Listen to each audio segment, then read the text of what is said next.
সাপ, ইলিশ মাছ আর পুঁইশাক খায় কিনা জানা নেই, তবে এই বর্ষাকালে সাপের হাত থেকে বাঁচতে রান্না পুজোর ভোগ উৎসর্গ করা হতো মা মনসাকে। ভাদ্র সংক্রান্তির দিন বাঙালিরা এই উৎসব পালন করে থাকে। বাঙালিদের কাছে মাছ আর মাঝে মাঝে মাঝে কিন্তু নিরামিষ। নন্দঘোষ কেবল ওই পেঁয়াজ আর রসুন, তাই এই পুজোতে পেঁয়াজ রসুন বাঁধেই রান্নাগুলো করা হয়ে থাকে। এই ভিডিওতে আমরা দেখব ইলিশ মাছের ঝাল আর ইলিশ মাছের মাথা দিয়ে পুঁইশাকের চচ্চড়ি।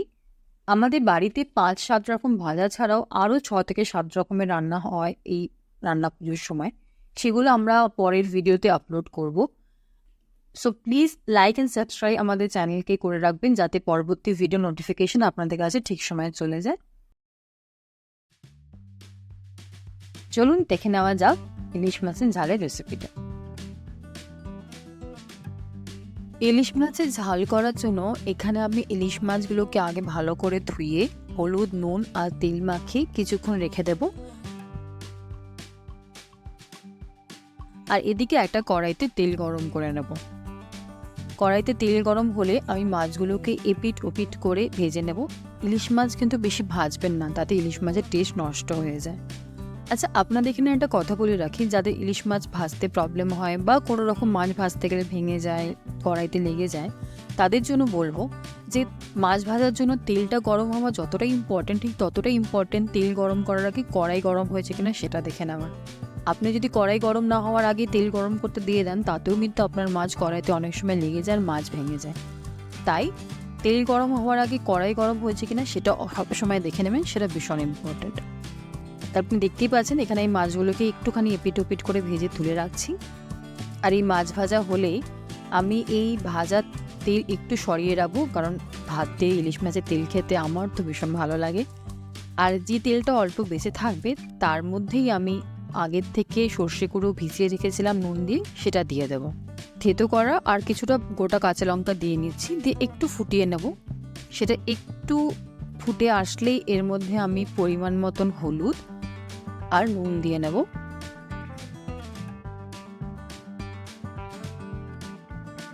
একটু ফুটে আসলে এর মধ্যে আমি জল অ্যাড করে দেবো। বেশিক্ষণ ফোটাবো না, কারণ তাতে সর্ষে তো তেতো হয়ে যায়। একটু ফুটে আসলে এর মধ্যে মাছগুলোকে দিয়ে অল্প কিছুক্ষণ ফুটিয়ে নিই।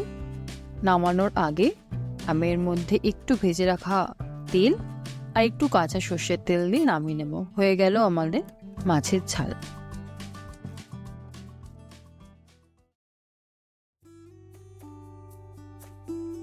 মাছের মাথা দিয়ে পুঁইশাকের চচ্চড়ি। আর সত্যি কথা বলতে এদিন এত কাজ থাকে যে আমাদের ৩ জন মিলে কাজে নামতেই হয়। পুঁইশাকের সমস্ত সরঞ্জাম করে গেছিলো মিতালি দিদি, আমাদের বাড়ি রান্নায় আমাদের যিনি হেল্প করে থাকেন। এখানে পুঁইশাকে আমরা পুঁইশাক, কুমড়ো, আলু আর বেগুন দিয়েছিলাম। তো সমস্ত সবজি ভালো করে ধুয়ে কেটে নেওয়া হয়েছিল। আর পুঁইশাকের চচ্চড়ি রান্নাটা করেছিল আমার শাশুড়ি মা। রান্না পুজোর দিন এত কাজ থেকে আমাদের সন্ধ্যে থেকে রান্না শুরু, আর রান্না করতে করতে প্রায় রাত ১২টা, ১২:৩০ তো হয়েই যায়।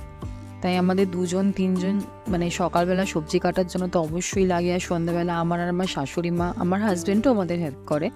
সাথে এখানে পুঁইশাক রান্না করার জন্য প্রথমে পুঁইশাকটাকে আমি একটা কড়াইতে জল দিয়ে সেদ্ধ করতে বসিয়ে দিলাম। যতক্ষণ পুঁইশাকটা সেদ্ধ হচ্ছে ততক্ষণ আরেকটা কড়াইতে আমি কিছু বড়ি ভেজে নেব। আর এই বড়িটা আমি পুঁইশাক আর কচুর শাকে ব্যবহার করেছিলাম। কচুর শাকের রেসিপিটা আমরা পরের ভিডিওতে আপলোড করব। আচ্ছা, পুঁইশাকের জন্য এখানে আমি মাছের মাথা ভেজে নিয়েছিলাম। আমি এই মাছের মাথা যখন ইলিশ মাছ ভাজছিলাম তার সাথে ভেজে নিয়েছিলাম। পুঁইশাকের জন্য কিন্তু মাছের মাথাটা বা কোনো কিছুর জন্য আমার মনে হয় মাছের মাথাটা খুব কড়া করে একটু ভাজাই দরকার, না হলে মাছের একটা গন্ধ বেরোয় যেটা ভালো লাগে না, অনেকেই খেতে পছন্দ করেন না। তো একটু কড়া কড়া করে মাছের ভাজা করে নেবেন। পুঁইশাক করার জন্য এখানে কড়াইতে তেল গরম হলে শুকনো লঙ্কা আর ৫ ফোড়ন দেওয়া হচ্ছে। ফোড়ন দেওয়ার পর এখানে আমরা বেগুনগুলোকে দিয়ে একটু ভাজা ভাজা করে নেব। বেগুনগুলো একটু ভাজা হয়ে আসলে এর মধ্যে হলুদ, লঙ্কার গুঁড়ো, জিরের গুঁড়ো, ধনের গুঁড়ো পরিমাণ মতন অ্যাড করে আর একটু নুন অ্যাড করে সমস্ত মশলা দিয়ে এখানে একটু সবজিগুলোকে মানে বেগুনটাকে একটু ভেজে নেব। আর এখানে যে পুঁই শাক সেদ্ধ করে যে জলটা বেরিয়েছিল সেই জলটা এখানে একটু অ্যাড করে দিয়েছি যাতে মশলাগুলো না পুড়ে যায়। একটুখানি ভাজা ভাজা হলে তারপর আমরা এখানে মাছের মাথাগুলো অ্যাড করে সেটা দিয়ে একটু ভালো করে কষিয়ে নেব। এরপর এর মধ্যে সেদ্ধ করা পুঁই শাকগুলোকে দিয়ে ভালো করে নাড়িয়ে চাড়িয়ে নেব। এরপর সিদ্ধ করে রাখা কুমড়ো, সেদ্ধ করে রাখা আলু এর মধ্যে অ্যাড করে দেব। এর মধ্যে একটু চিনিও অ্যাড করা হচ্ছে একটু টেস্টটা ব্যালেন্স করার জন্য। এরপর কাঁচা লঙ্কা অ্যাড করে যাতে একটু ঝাল ঝাল মিষ্টি মিষ্টি স্বাদ আসে তার জন্য কাঁচা লঙ্কা অ্যাড করা হচ্ছে। এরপর হচ্ছে আসল কাজ। বলে যে সবজি যত মজে তত নাকি খেতে ভালো হয়। আমার দিদা বলতো যে রান্না খুব ধৈর্যের জিনিস, তা ধৈর্য নিয়ে অনেক সময় ধরে ধরে এই চুরিকে ভালো মতন মজিয়ে জল শুকিয়ে বানানো হয়। আমার চুরি যত ভাজা ভাজা তত ভালো লাগে। এখানে জল মরে আসলে আর ভাজা ভাজা হয়ে গেলে আমি এর মধ্যে বড়ি আর বাড়িতে বানানো ভাজা মশলা অ্যাড করে দিচ্ছি। ব্যাস, আমাদের পুঁই শাকের চচ্চড়ি রেডি। আপনাদের আমাদের রেসিপি কেমন লাগলো অবশ্যই জানাবেন। লাইক অ্যান্ড সাবস্ক্রাইব অবশ্যই আমাদের চ্যানেলকে করে রাখবেন। আর পরবর্তী ভিডিওগুলো আমরা আপনাদের সাথে শেয়ার করবো অন্যান্য রেসিপিসগুলো। Thank you.